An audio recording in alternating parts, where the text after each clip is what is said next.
Bonjour petits et grands lecteurs, j'espère que vous allez bien. On se retrouve aujourd'hui pour vous parler de mes lectures. Je vais vous parler de Beauté fongique. C'est un texte que j'avais très envie de lire, mais qui est assez coûteux pour le nombre de pages. Une petite découverte, voilà, elle n'est pas encore présentée en book haul, je l'ai lu, directement acheté et directement aimé. Voilà, j'aime bien quand ça se passe comme ça. Une suite à la vidéo de la semaine dernière, puisque j'ai terminé l'ouvrage de la balade du serpent et du Gémeaux cœur. Je crois que c'est ça le nom du texte, qui est un peu l'équivalent du 4e tome de Hunger Games. Avant de commencer, je voulais simplement vous rappeler que Beauté vénéneuse se termine à la fin du mois. Si vous avez envie d'envoyer votre nouvelle, n'hésitez pas à le faire, il y a le petit lien en barre d'infos. Et aussi, et surtout, la campagne Ulule est toujours en cours jusqu'au 13 juillet. On a vraiment besoin de vous pour financer la prochaine sortie des Trois Nains qui s'appelle La Dame des Eaux Sombres, qui est un récit qui mêle à la fois steampunk juste avant la Révolution française, donc pas du tout un carcan habituel, mais aussi une touche de fantastique et d'horrifique. On est dans les draperies de Louviers en 1780. Il faut vous imaginer que les manufactures de Valois, c'est celles qui produisent les plus beaux draps de France, au point que le roi décide de rendre visite à la famille. Et Éléonore de Valois, qui est la cadette et qui souhaite reprendre un petit peu l'entreprise familiale, va découvrir derrière les murs de l'usine des secrets qui risquent de bouleverser sa vie, alors qu'en parallèle, vous allez suivre Gaspard Levasseur, un ingénieur de cette propre filature qui, lui, n'a pas le choix de travailler pour cette personne-ci et qui va découvrir lors d'une de ses inspections, d'une de ses créations, qui s'appelle Génie, un automate qui sert à l'usine pour porter les charges lourdes, de servir un peu de second ou contremaître, une sorte de corrosion qui commence à l'attaquer, des cristaux et des algues, alors qu'une maladie terrible s'en prend aux villageois de Louviers. Ici, on est sur un texte qui oscille entre le côté enquête, entre le côté quête de soi, entre le contexte politique, les thèmes de lutte de classe, de la place des femmes, aussi la responsabilité et le fait de dépasser ou non ses valeurs. Voilà, ces deux personnages, deux points de vue qui vont se rencontrer et qui vont apprendre l'un de l'autre. Moi, c'est un thème que j'aime beaucoup. Et ici, ça fonctionne très bien puisque les personnages sont hyper complémentaires et c'est assez palpitant à suivre. On est sur un texte qui est accessible, hein. Je pense que c'est un des plus accessibles des Trois Nornes, qui pourra être lu, je pense, à partir de 15-16 ans, même s'il y a de l'horrifique. Voilà, parce que ça a beau avoir des scènes qui font assez flipper parfois, il en reste que c'est accessible aussi. C'était le but de vous proposer aujourd'hui un texte qui peut être lu notamment par des gens qui commencent un petit peu l'imaginaire. Donc si vous avez envie de nous aider à promouvoir donc et produire cet ouvrage fabriqué totalement en France, non distribué sur Amazon et sans IA, voilà, je vous mets le petit lien en barre d'infos. C'est essentiel pour nous pour le sortir, mais aussi les campagnes Ulule servent directement à conserver cette chaîne YouTube, hein. Sans elles, je ne pourrais pas continuer les vidéos. Alors, je vous propose de commencer peut-être par le Hunger Games. J'ai lu donc la balade du serpent et de l'oiseau chanteur, pas du tout du Gémeaux cœur, je sais pas pourquoi j'invente des titres moi. Donc de Suzanne Collins, qui est le 4e tome, on va dire, qui est sorti au niveau publication. Par contre, au niveau chronologique, pour l'instant, c'est le premier qui est sorti. On est sur donc l'histoire de Snow, donc le grand méchant, le grand opposant à Katniss dans Hunger Games. Je vous ai expliqué, pour ceux qui n'ont pas vu le vlog, que Hunger Games souffrait notamment d'un gros problème, c'est le manquement de traitement de ces personnages vilains ou méchants. Le film réussit bien mieux à rendre Snow hyper angoissant, hyper majestueux d'une certaine manière. C'est un méchant qui a beaucoup de charisme. Dans le livre, on se contente de dire que c'est un serpent qui empoisonne les gens autour de lui et qui tue des enfants. Voilà, super. Ici, on a la jeunesse de Coriolanus. Je crois que c'est ça, il y a un nom à coucher par terre. On va l'appeler Corio, ça va être plus facile. Corio, ça se passe juste après les premières révoltes des Hunger Games. On sait que son père a connu le bouleversement. Son père a été assassiné et Corio vit un peu dans la pauvreté avec sa cousine Tigris, que vous connaissez parce que c'est un personnage qui est présent dans Hunger Games, et donc c'est une vraie plus-value Hunger Games. J'ai beaucoup plus apprécié ce texte par rapport aux autres pour ça. Et on va suivre donc son accession, comment il est arrivé au pouvoir. Pour les Hunger Games, ils commencent à perdre un peu de leur intérêt vis-à-vis du peuple. Ils décident de former donc des mentors qui sont directement dans l'académie la plus prestigieuse du Capitole. Corio, il peut y aller pas parce qu'il est riche, mais parce que son père était quelqu'un de très important. Dans le texte, il faut savoir que Koryo, contrairement au film, on a l'impression qu'il y a un peu deux points de vue, celui de Lucy et celui de Koryo. Là, on est vraiment sur le point de vue unique de Koryo, ce qui rend la fin un peu plus angoissante aussi. On a vraiment de comment un jeune homme qui est né dans la pauvreté, qui avait pas l'air d'être profondément méchant, même s'il était un peu mesquin au début, va basculer comme un leader politique assez cruel. Alors, ce texte, je l'ai plutôt bien apprécié, notamment parce que ce n'est pas du jeu. Et quand je vous dis que j'ai commencé le texte, j'étais en mode soulagée. Soulagée qu'on n'ait pas du jeu, parce que c'est vraiment un des défauts principaux de Hunger Games, c'est le fait que quand on est au jeu, on peut pas développer les univers en imaginaire. Moi, ça me rebute un petit peu. On est quand même sur un point de vue omniscient, donc on comprend les psychés de Koryo, mais aussi un petit peu l'univers qui les englobe. Et ce que j'ai adoré dans ce thème-ci, c'est que on a des informations. Alors, le film est très bien réussi, moi j'aime beaucoup le film, parce que le film suit énormément le livre, c'est une très bonne adaptation pour ça, et que le livre ne ressort pas grand-chose de plus, hormis peut-être la scène de fin qui joue un peu plus sur dans la tête de Koryo et la peur qu'il y a avec Lucy. Je vais pas en dire plus, mais sur cette partie-ci, le livre réussit mieux la chose, sachant que je trouve que le film réussit parfois mieux à expliquer des événements, notamment tout le côté avec la rébellion. Alors, il y a une première partie dans ce texte qui concerne les Hunger Games, et donc la rencontre entre Koryo et Lucy, qui est la jeune fille qui va lui être assignée, la jeune femme qui va être dénoncée d'une certaine manière, parce que Lucy, on a placé son nom dans l'urne et on l'a envoyée à la mort, hein, on le sait très rapidement. Et donc, on apprend un petit peu pourquoi au niveau du récit.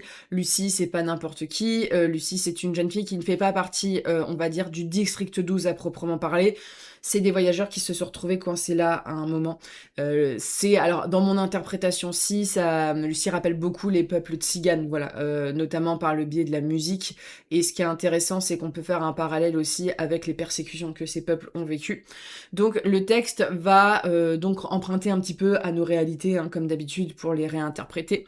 Ce qui est intéressant dans cette première partie, vraiment la création des jeux, le pourquoi du comment on instrumentalisait ça, le début de l'instrumentalisation devant une télé avec les mentors, avec voilà, c'est assez cool parce que on comprend un petit peu mieux le nouveau Panem qui est mis en avant, le nouveau Capitole avant Snow, comment sur quoi c'était fondé, sur notamment les ascensions sociales. On parle des crimes de guerre et je trouve que la façon dont c'est fait est assez pertinente, c'est que on arrive à rendre attachant des personnages qui ont financé par les armes le Capitole qui a renversé la révolte. Le Koryo, il a un meilleur ami qui est le fils en fait de cet homme très puissant qui a réussi à monter socialement. Et le texte est bien fait parce qu'il présente en fait l'ascension sociale comme quelque chose de plutôt positif, mais en même temps des limites un peu avec les parvenus, le sang noble, tout ça. Il y a un peu un côté comme ceci qui est présent. Je trouve que c'est assez bien fait, et notamment que ce soit le père ou la mère de ce jeune homme-ci, on va avoir de l'attachement vu ce qui se passe dans le récit pour eux, alors que c'est des types vraiment pas sympas. Et Suzanne Collins, elle arrive à faire ça plusieurs fois dans le roman, je trouve, à expliquer que même si ces gens ont fait des choses horribles, ça reste des humains, et rend le truc assez réaliste, voilà. C'est ça qui est assez cool, la façon dont c'est fait, c'est la nuance, en fait, qu'il y a dans ce texte, qui nuance énormément ces personnages, dont Koryo, parce que tu vas l'aimer et le détester à parfois. Tu sens dès le début que c'est quelqu'un d'envieux qui veut prendre une revanche, qui a grandi aussi, c'est un peu plus mis en avant dans le livre, mais c'est son rapport à sa grand-mère, notamment, qui vit un peu dans ce précepte d'ancienne très grande bourgeoisie qui élève son petit-fils comme un digne héritier, qui lui répète des choses, et donc lui il assimile. En fait, il y a tout ce contexte de l'assimilation des principes dans lesquels tu as grandi, donc c'est intéressant là-dessus parce que ça nuance beaucoup le personnage et ça le rend très crédible. Le personnage de Lucy est un personnage que j'aime beaucoup, notamment je trouve qu'elle est plus pimpante que Katniss, mais elle a ce côté rebelle. Il y a beaucoup de choses autour de la musique. Alors le film est mieux réussi parce que c'est vrai que dans les bouquins la musique ça rend toujours moins bien que quand c'est vraiment chanté, et c'est vrai que ce côté-ci, notamment avec les districts, de comment ça se passait un peu le district 12 avant, avec cette espèce de pseudo-liberté, du moins il y a les pacificateurs et tout, mais t'as l'impression que c'est un peu plus cool d'une certaine manière, même si, en fait, il y a des enjeux. Et la grande thématique de ce texte-ci, et c'est bizarre de dire que j'ai aimé ça, c'est la thématique de l'amour. Puisque Lucie, elle est envoyée à la mort parce que l'homme qu'elle aime est avec une autre femme qui est dans une position supérieure. Corio va tomber amoureux de Lucy et on sait pas trop dans le texte parce que c'est une sorte d'amour qui l'empoisonne et c'est ça qui est intéressant. Et il le dit dans Hunger Games, c'est un truc du genre que ce qui est le plus dangereux pour nous, c'est ce qu'on aime, voilà. Et donc il y a ce truc qui est très intéressant parce qu'il y a beaucoup de parallèles entre Lucy et Katniss et ça permet de comprendre un petit peu plus la psyché de Snow dans Hunger Games, de comprendre que, vu la fin, il ne sait jamais si Lucy est encore là ou pas, et que Katniss représente Lucy dans beaucoup de manières de faire, que ce soit par le chant, que ce soit aussi parce que Katniss est liée en quelque sorte à la famille, voilà, parce qu'il y a tout un côté des anciennes générations. Le Gémoqueur, qui a une place hyper importante. Alors, c'est un texte qui a été créé a posteriori, donc on voit bien que l'autrice, elle a refait des liens et tout. Le personnage de Tigris, voilà, moi j'ai trouvé ça super cool de voir que on donnait de la consistance à des persos où t'étais en mode what the fuck dans Hunger Games, et j'espère qu'on va la retrouver aussi vis-à-vis de Haymitch et tout, parce qu'elle doit être en âge d'être encore styliste pour les jeux. Donc le texte est bien fait parce qu'il mélange cruauté et à la fois amour et à la fois on adore le personnage de Corio quand il est amoureux, qu'il a une espèce de fascination pour Lucy et tout, mais en même temps il retombe dans ses travers et ce mec-là en fait va vivre beaucoup j'allais pas dire d'injustice. Ce mec-là, en fait, il va y avoir beaucoup de quiproquos dans ce texte. Ça repose sur les quiproquos. Et la fin est très bien faite parce que, voilà, vu la révélation finale, t'es en mode tout ça pour ça, on est arrivé tout ça pour ça. Il y a eu cette situation pour ça, alors que tout aurait pu être évité dès le début. C'est aussi une histoire de vengeance et de la création des jeux, de comment les jeux ont été créés, pourquoi. Voilà, avec Suzanne Collins, elle est toujours très bonne en cliffhanger, et ça c'est vraiment une de ses forces. Alors, la plume, elle est pas exceptionnelle, parfois, notamment sur le côté rébellion dans le district 12, avec la vente d'armes, avec ce genre de choses, on va trop vite dessus, donc c'est pas très très clair. Je trouve qu'il y a moins d'empreintes émotionnelles, notamment avec certains personnages que dans le film. Je sais pas, c'est peut-être pas le côté filmique qui rend la chose plus perso, plus attachant. Réussir à te faire attacher à un vilain qui tue des enfants, c'est quand même fort, et surtout d'avoir réussi à nuancer un personnage comme ça et à lui donner en fait une seconde lecture à Hunger Games, et c'est vrai que je pense que les gens qui ont lu Hunger Games tout seuls comme ça se disent Snow, en fait il est hyper creux. Bref, je vous conseille sincèrement, je trouve qu'il est au-dessus du reste des Hunger Games pour ça, par son côté plus adulte, même si on est à peu près sur des personnages du même âge, je trouve que comme les personnages sont un peu plus froids, voilà, c'est une autre époque et tout, j'apprécie plus, peut-être parce qu'on est moins dans leur tête, mais c'est une vraie plus-value et ça m'a donné vraiment envie de lire le livre sur Haymitch, parce que si c'est de la même qualité, voilà, c'est rare que les auteurs arrivent à écrire des meilleurs textes, on va dire, que le texte pour lequel ils sont connus en majorité. Voilà, c'est la première trilogie, en général les spin-offs sont toujours un peu moins bons, ce que nous prévoit par exemple l'autrice de Divergente avec cette espèce de fanfiction réécriture de Divergente. On sait pas trop ce que ça va donner, mais ça sent quand même un petit peu mauvais. Voilà, ici, on est quand même sur une réussite, et je vous le conseille pour ceux qui ne l'ont pas lu. Alors, si vous avez vu les films suffisent largement, voilà. Les films sont quand même de très bonnes adaptations, notamment celui-ci, par le biais du fait de la musique et de l'ambiance des décors, parce que ça manque toujours un peu de description dans les bouquins. Lecture qui me fait mal aux fesses pour le prix. Là, c'est très très cher. Et pourtant, j'adore l'éditeur, mais mettre ce prix-ci pour le nombre de pages, et surtout, c'est imprimé, il faut un petit peu exagérer. J'ai pris ce texte parce que notamment, c'est en direct sujet avec l'appel à texte qui sort chez les Trois Normes, donc je voulais un peu m'informer, voir un peu ce qui était sorti. J'ai pris La Beauté, donc, de Alia Whitley. Alors, c'est une réédition, hein, ce texte, parce que ce texte est sorti dans les années... c'est sorti en 2014 en anglais. Donc voilà. Et je crois que c'était déjà sorti en France un petit peu avant. Alors, cette édition est magnifique, j'adore la couverture, c'est pour ça que j'ai craqué. Par contre, ce texte coûte 18 €. Il fait exactement 120 pages. C'est beaucoup trop cher pour ce que c'est, sachant qu'en plus, c'est imprimé, c'est marqué en UE. Ce qui veut dire que c'est en général pas imprimé en Italie et en Espagne, que c'est imprimé dans les pays baltes et ce genre de choses, donc que c'est vraiment pas cher du tout d'impression. Alors il n'en reste que le papier est de belle qualité, ce genre de choses, mais c'est écrit pour les aveugles, hein, à l'intérieur, donc là Non, j'adore Memnos, mais c'est beaucoup trop cher pour ce que c'est et je vous conseille d'attendre une sortie poche. J'espère qu'il y aura une sortie poche parce que, sincèrement, là, on exagère vraiment sur les prix. On est donc sur un récit, de transformation végétale, horreur végétale, body horror végétale, voilà. On est dans un monde, post-apo quasiment. En fait, il y a une épidémie qui est arrivée, qui a décimé toutes les femmes. Toutes les femmes sont mortes. On est dans les Rocheuses, on suit un groupe d'hommes qui vit, voilà, seul entre hommes depuis des années et qui, comment dire? Regrettent un peu les femmes, que ce soit leur mère, leurs épouses, ils sont un peu en déprime, voilà et tous les soirs, il y a un conteur qui vient raconter l'histoire, du monde, voilà et un jour, il y a des champignons qui vont commencer à pousser là où les femmes de leur, clan ont été enterrées et des créatures qu'on appelle beauté émergent et séduisent ces derniers. J'ai Ça va être compliqué de vous en parler parce qu'il y a beaucoup de thèmes qui sont développés, notamment sur la maternité et ce genre de choses, mais c'est un texte qui était intéressant. J'ai passé un bon moment de lecture. Après, je trouve que ça manque de certaine crédibilité, un truc tout bête.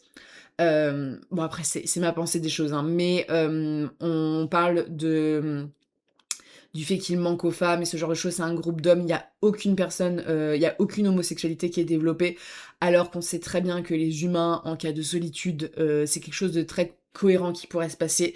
Voilà, il y a beaucoup de choses tourner autour de l'hétérosexualité dans ce texte-ci, mais qui renverse le prisme, mais voilà, j'ai été assez peu croyant là-dessus. C'est un texte donc qui va parler de la séduction par le prisme d'une créature, hein, c'est quasiment un monster romance. Notamment, on suit ce fameux conteur qui va tomber amoureux, c'est très compliqué, hein, mais qui va être séduit par sa beauté à lui, elle lui donne un nom. Voilà, c'est quasiment, alors c'est très champignonesque, hein, mais c'est quasiment, on sait pas vraiment s'ils sont consentants pendant tout le texte. Voilà, ça joue beaucoup là-dessus. Ils sont séduits, ils veulent s'enfoncer dans ces créatures-là, c'est ce qu'ils disent, hein, voilà, je vais pas dire plus, mais il y a une espèce d'attirance presque animale là-dedans. Et ces beautés, elles ne parlent pas au début, elles développent un petit peu le langage et tout, mais on va commencer à trouver aussi des cadavres au fur et à mesure du texte. Alors, je vais pas vous en dire plus sur l'intrigue, mais c'est plutôt intéressant là-dessus. Il y a un côté assez horreur, policier, il y a quelques scènes un petit peu dégueu, et surtout il y a un peu d'horreur sexuelle dedans. Donc voilà, ça c'est assez intéressant. En fait, le texte, il va renverser le prisme. Dans ce texte-ci, les hommes vont pouvoir tomber enceints. Et c'est important de le dire. Donc, il y a toute une question autour de ça. Il y a plein de trucs intelligents qui sont formés. Et donc, il y a toute cette hybridité qui va être mise en place. Et ce qui est bien dans le texte, c'est qu'on a les hommes qui sont séduits par ces beautés et il y a les hommes qui les rejettent, notamment les hommes un peu plus âgés qui ont connu leurs femmes et qui ne peuvent pas tourner la page. Et en fait, le texte est chouette parce que ils vont dresser, comme on est dans la tête du narrateur, voilà, qui va être de plus en plus rejeté par le clan parce que lui, il a ses idées et qui retransforme l'histoire du monde pour incorporer les beautés. En fait, c'est un peu, ça parle aussi de la transmission et de la légende, c'est plutôt bien fait là-dessus. C'est les oppositions entre deux flux de pensée, et notamment il y a une scène qui est très percutante où il y a un des personnages qui dit mais de toute manière, qu'est-ce que tu connais des femmes, fais la seule chose que tu te souviens c'est de ta mère, et donc il y a tout un truc avec la maternité. Je vous dis ça va très très loin, et tu peux pas comparer en fait la perte d'une mère à la perte d'une femme, et parce il arrive pas à comprendre pourquoi certains hommes ne se laissent pas séduire, ne se laissent pas ne rentrent pas en amour avec ces créatures-ci. Donc les méchants qui sont dressés dans le récit, toi tu peux les comprendre aussi. En fait, le texte il prend un axe particulier. C'est un texte qui est très cruel, il y a des scènes qui sont quand même assez violentes, mais qui montrent aussi le désespoir et le besoin d'aimer des hommes et jusqu'où ils seraient prêts à le faire. Et ce qui est assez horrible dans ce texte-ci, c'est que il tombe amoureux de créatures qui ne parlent pas, qui sont très obéissantes, voilà, en fait, elles se taisent. Et moi, je trouve qu'il y a quand même une lecture aussi sur le fait que ces hommes qui se disent très ouverts, voilà, sur ces beautés et tout, en fait, ce qu'ils aiment chez elles, c'est aussi le fait qu'elles se taisent, qu'elles obéissent et qu'elles s'offrent. Voilà, il y a tout ce truc de la femme comme vecteur, on va dire, de sexualité. C'est un texte qui est très dense en termes de thématiques, Particulier, voilà, particulier avec des scènes. Alors moi, ça m'a mis mal à l'aise parce que ça touche dessus des sujets qui m'ont mis un peu mal à l'aise, mais j'ai trouvé le texte assez cruel là-dessus. Alors, qui est très court, donc il développe assez peu les choses et parfois, en fait, j'ai complètement déconnecté du personnage principal parce que j'arrive pas à le comprendre. Et je pense que c'est le but aussi du texte, c'est de se détacher de lui et d'être aussi dans la peau. Parfois, j'étais un peu plus dans la peau du camp opposé.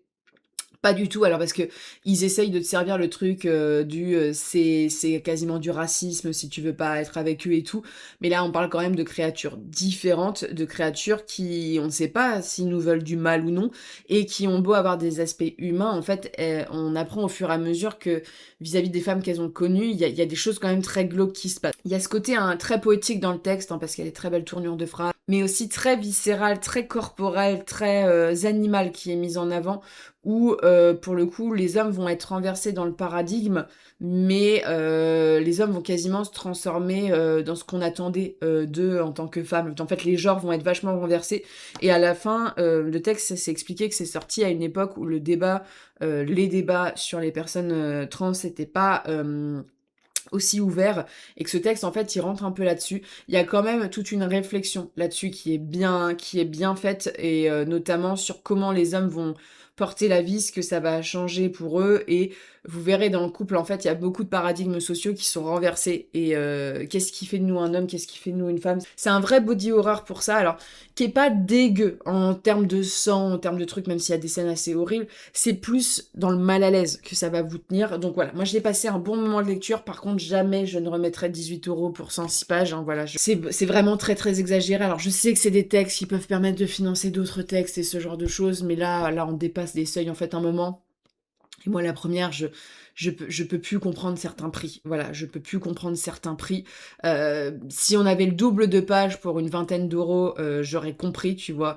Mais surtout si c'est fabriqué en France ou ce genre de choses, là, il n'y a pas de justification pour ce prix-ci. Et c'est un peu prendre les clients parfois. Et je déteste de dire ça parce que c'est une maison d'édition que j'adore, mais il faut aussi pointer quand ça ne va pas. Et enfin, petite découverte, ce texte, ça m'est tombé dessus littéralement. C'est Des milliards de tapis de cheveux d'Andreas Hedgebach. Je suis allée au Mystérial de Redon. Je l'ai lu dimanche en fait, au moment où je tourne cette vidéo. Et au Mystérial, il y avait Patrick Deloué qui était là, et il y avait ce monsieur qui était à côté de Jean-Laurent Del Socuro. J'ai dit, ah, c'est la collection Neptune, je vais le prendre. J'ai paru extrêmement bête, je lui ai parlé comme si ça allait, genre, les Mystérials, c'est un petit salon. Jamais j'aurais pu imaginer qu'il n'y avait pas un auteur français, voilà, qui était sur le stand. En fait, il est allemand, et j'ai compris qu'il avait du mal parfois à comprendre ce que je disais, mais j'ai pu avoir ma dédicace, donc tout va bien. Je l'ai pris un peu sur un coup de tête parce que même si c'est de la SF, en fait, on me l'a recommandé. Il y a quelqu'un qui m'a dit ouais, c'est chouette et tout. Et j'ai été très convaincue. J'ai aimé un livre de science-fiction. Oui, il y a des choses qui arrivent dans cette vie. Ce texte-là, en fait, il flirte beaucoup avec la fantaisie aussi. C'est pour ça, je pense qu'il m'a convaincue. C'est un texte très particulier où, à chaque chapitre, vous allez quasiment changer de personnage et de point de vue. Mais tout va se compléter, tout va être en fait, ce point de vue, c'est ce personnage-là, à ce moment-là, donc en fait, ouais, tout est lié. C'est très bien construit narrativement parlant, franchement, c'est un petit chef-d'œuvre là-dessus. On est dans un monde, au début, où il y a une caste qui existe, qui sont des espèces de tisseurs. Tisseurs qui se marient à plusieurs femmes pour leurs cheveux, puisqu'ils tissent les cheveux de leurs femmes pour former donc des espèces de toiles qu'ils vont vendre, de tapis plus particulièrement, qu'ils vont vendre à l'empereur, et ça coûte très cher et ça leur permet de vivre et de faire vivre leur fils. C'est un monde qui est cruel puisqu'il y a un seul fils qui peut naître, voilà, il faut avoir beaucoup de filles, mais s'il y a un autre garçon, il faut le tuer. Et on commence le récit avec un tisseur et son fils qui sont pas du tout d'accord. Le fils n'a pas du tout envie de reprendre la relève, et qui a de nombreuses femmes qui montrent les difficultés de son métier. Un homme très dur, hein. C'est un texte où les hommes sont très durs aussi, ça parle beaucoup de relations là-dedans. Et ce jeune garçon va se retrouver assassiné par son propre père, puisque ce dernier va avoir un autre fils parce qu'il n'est pas d'accord avec lui. Ça, c'est le premier chapitre, et ensuite, on va suivre la jeune fille qui voulait épouser le jeune homme, qui va décider de rentrer au service de l'homme qui a tué son amoureux. Et c'est que comme ça, en fait, tout va être lié, il va y avoir des voyageurs et cet empereur. Et le gros nœud du texte, c'est que on apprend très rapidement qu'il y a une rumeur comme quoi l'empereur serait mort. Et où vont tous ces tapis? Parce que c'est vraiment ça le truc, c'est qu'est-ce qui se passe avec ces putains de tapis? Au fur et à mesure du texte, on va être centré sur cette planète et on va apprendre, je vais juste vous donner envie, voilà, en plus, que ce n'est pas la seule planète qui fait ça. Voilà, on va ensuite basculer sur quelque chose d'un peu plus space opéra, c'est un genre que j'aime pas du tout, mais qui là est bien parce qu'en fait ce space opéra, c'est assez court au niveau des chapitres, ne fait que répondre à la question du tissage ou de plus ou moins loin avec des personnages, que ce soit la personne qui a potentiellement tué l'empereur, les gens qui travaillent pour l'empereur, c'est hyper intéressant là-dessus, c'est très bien ficelé, et ces fameux cheveux de où ils vont. Et ce texte, en fait, au-delà de l'écriture qui est très bonne, de la narration qui est cousue avec du fil blanc, et ça c'est pas un jeu de mots, mais c'est vraiment très bien fait, c'est aussi la qualité des thématiques abordées. Puisque ce texte, il est court, hein, ça fait 340 pages, tu vois, en petit roman comme ceci. On aborde énormément de choses au sujet de la tyrannie. On aborde énormément de choses sur la place des femmes, sur la place des sociétés, sur le rôle de la vie, sur aussi la colonisation, parce que ça parle aussi de ça. En fait, c'est un effet de zoom et dézoom dans le récit qui est vraiment bien abordé. Moi, j'ai beaucoup aimé ça. J'ai beaucoup aimé les rebondissements et surtout les liens. Il y a beaucoup de chapitres en mode oh, d'accord, ok. Et surtout le dénouement. J'ai adoré. Mais vraiment, j'ai beaucoup aimé le où vont ces cheveux, à quoi ça sert. Voilà, j'ai beaucoup aimé ça parce que c'est d'un réalisme et d'une cruauté qui est vraiment très bien réussi. Et je trouve que c'est un texte qui est terriblement crédible et qui est à la fois terriblement comment dire, amer d'une certaine manière. C'est un texte amer sur de futures sociétés et il y a un bon équilibre parce que on mêle à la fois des univers totalement, on parle de civilisations qui sont considérées comme moins évoluées que la civilisation où il y a l'empereur et tout, qui vivent un peu avec cette image de l'empereur immortel qui est déifié, voilà, tout un truc sur la religion aussi. Et on va nous apprendre en tant que lecteur par plein de points de vue les réalités derrière ça. Et franchement, c'est extraordinaire pour ça. Je vous le conseille. Je pense qu'il sera dans mon top 10 du milieu de l'année parce que j'ai vraiment été convaincue déjà par l'ambiance, par le lien avec les cheveux, l'originalité. J'ai jamais rien lu de ce type, hein, vraiment. J'ai été enchantée par les thèmes et la manière dont c'est abordé, j'ai été enchantée par le ton, j'étais enchantée aussi par le fait que le texte, c'est quasiment parfois des micro-nouvelles. Par exemple, il y a, donc pour les gens qui travaillent auprès de l'empereur, il y a deux hommes qui se battent pour une femme. On est dans une société où les femmes, bah voilà, elles ont plusieurs compagnons et ce genre de choses. C'est un peu un renversement par rapport, en fait, c'est un peu des figures miroirs aussi. On a des sociétés où les femmes, elles sont soumises à leur mari, elles doivent donner leurs cheveux, c'est un truc un peu glauque et tout, elles ont pas trop leurs mots à dire.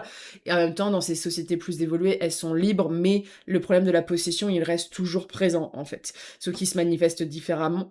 Et donc il y a deux hommes qui vont se battre dans une compétition pour obtenir son cœur. Le gagnant pourra rester avec elle. Il lui donne pas vraiment la permission, tu vois. Elle les partageait, elle les aime tous les deux. Voilà, ils sont deux opposés aussi, hein. Et la façon dont se règle la nouvelle, je trouve qu'elle est très, comment dire, très représentative de ce qu'est le roman. C'est-à-dire une espèce d'amertume et de rebondissement et en même temps de réalisme. Donc c'est assez intéressant là-dessus.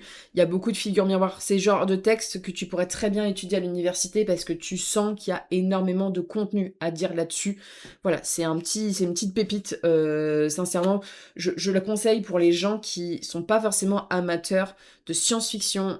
Vous n'allez pas être perdu dans ce récit-ci puisqu'on n'est pas sur une science extrêmement développée. On est plus sur du contenu politique et sur parfois un petit peu de technologie avancée, mais c'est tout. On est sur des récits qui parlent de tyrannie, de pouvoir, d'histoire aussi, et notamment de ces grandes galaxies, d'un peu de l'existence et du pourquoi on vit, qu'est-ce qu'est le but dans la vie aussi. J'ai vraiment aimé ça, dans condensé, hyper fluide, je vous dis, je l'ai dévoré sur le salon le dimanche, vraiment, je pouvais plus m'arrêter, tellement c'était bien. Et le tout avec une langue qui est efficace, pas trop compliquée, et qui prête aussi au voyage parce que les cultures présentées, elles sont très atypiques, elles font énormément voyager, c'est très loin des cultures européennes qu'on a l'habitude de voir en imaginaire, et surtout, j'ai beaucoup aimé la façon dont ça parle aussi de notre propre histoire, le non-sens qu'on peut avoir dans certains conflits. Voilà, moi j'ai aimé ça aussi sur les raisons du pourquoi et du comment et que les conflits, parfois on oublie parfois, d'où ça vient, à la base et je vous conseille vraiment pour ça a été une très, très belle lecture. N'hésitez pas à me dire si vous avez lu, ces livres, ce que vous en avez pensé et je vous conseille vraiment, cette petite lecture de science-fiction parce que c'était vraiment très chouette et je vous retrouve dès ce dimanche pour mon bilan de mi-année sur les lectures avec un petit top, voilà, de mes premières lectures de l'année.